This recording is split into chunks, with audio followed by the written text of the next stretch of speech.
மிகப்பெரிய பிரச்சனையில தான் நம்மளையே கூப்பிடுறாங்க அவங்க.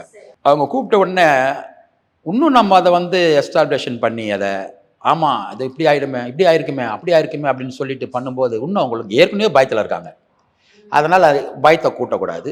இப்ப அவங்களே வந்து கூப்பிடும்போது என்ன சொல்லுவாங்கன்னா, எனக்கு வருமானமே இல்லன்னு சொன்னாங்கன்னா, அப்ப நான் எப்படி பண்ணுவேன்னா, ஆமா இருக்காது தான் இதுல அப்படின்னு அப்படிதான் சொல்லுவேன்.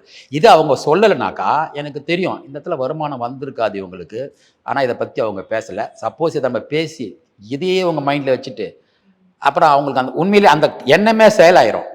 அதனால அத சொல்லாம, கொஞ்சம் இது தவறு இருக்குங்க. இத கொஞ்சம் கரெக்ட் பண்ணிட்டீங்கன்னா, உங்களுக்கு நல்லா போயிரும்னு தான் சொல்லுவேனே தவிர, இந்த வருமானத்த பத்தி மேக்ஸிமம் பேச மாட்டேன் கொஞ்சம்.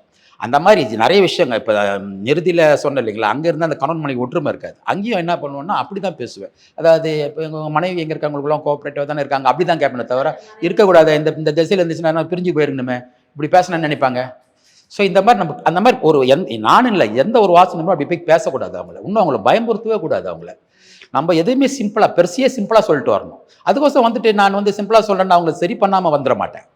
சிம்பிளா பேசுற மாரி தான் இருக்கும். ஆனா மிகப்பெரிய விஷயத்த பண்ணி குடுத்துட்டு வருவேன். இததான் பண்ணுங்க, இதெல்லாம் பண்ணுங்க அப்படின்னு. அப்பதான் ரிசல்ட் அவங்க நம்ம பேசுறத குறைச்சிட்டு, நம்மள செயல்ல கரெக்ட்டா பண்ணிட்டு வந்தோம்னாவே, அவங்க நம்மளுக்கு ஃபோன் பண்ணுவாங்க. பண்றாங்க. சார் இது மாரி பண்ணீங்க சார் நல்ல மாற்றம் இருக்கு அப்படின்னு.